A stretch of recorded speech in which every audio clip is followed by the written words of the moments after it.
Haleluya. Bwana Yesu asifiwe sana wapendwa. Leo nimependa kuja kuwatia moyo ndugu jamaa na marafiki ambao mnapitia wakati mgumu.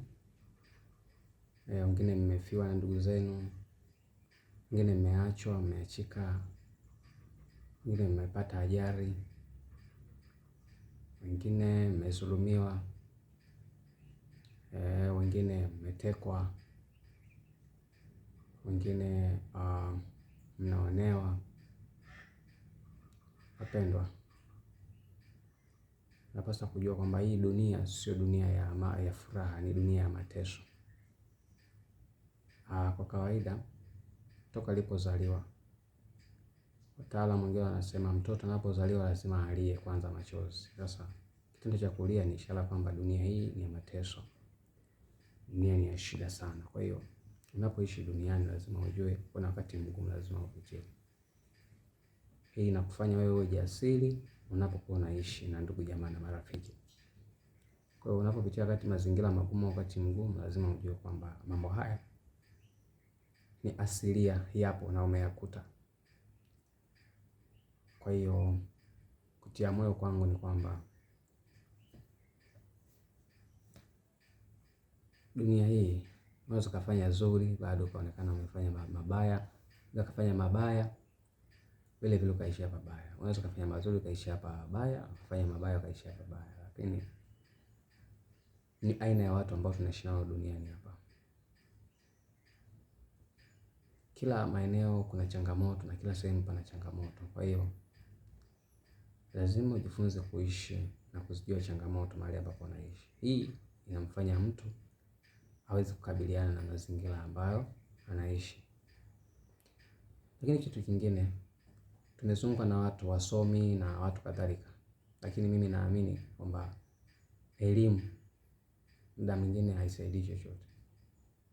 Elimu ya darasani, lakini Mungu tunapomuumba mtu anamuumba na akili zake natural. Kuna vitu ambavyo mtu hawezi kufundishwa, aingie darasani afundishwe. Kwa mfano, watu wanapooana sio lazima wewe wameshawahi jaribu kufanya tendo la ndoa, lakini mtaona tu watoto wanaongezeka ndani.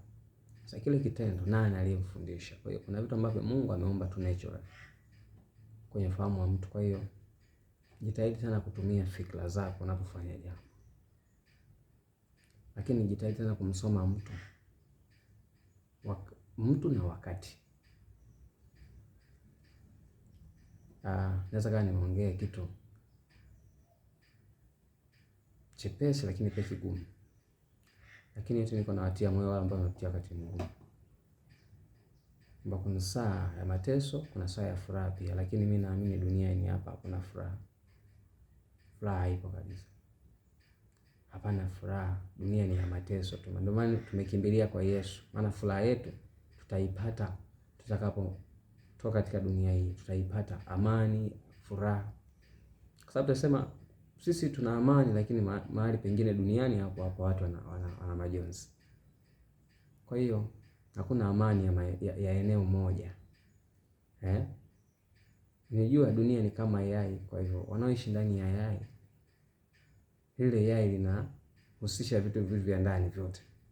Kwa hiyo kama vya ndani vyote ni sehemu ya yai, ni vigumu sana kusema sisi tuko salama na wengine wako salama, ili hali mmezungukwa na kitu kimoja. Kwa hiyo dunia hii ni ya mateso.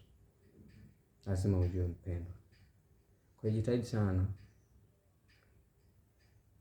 kupambana na mazingira. Yes. Lakini Mungu ndio tegemeo letu. Na amani ya kweli tu inapatikana kwa Mungu mwenyewe, ambayo tutaipata siku ambapo tutatoka katika dunia hii. Hili ni la kiroho, sio la kimwili tena.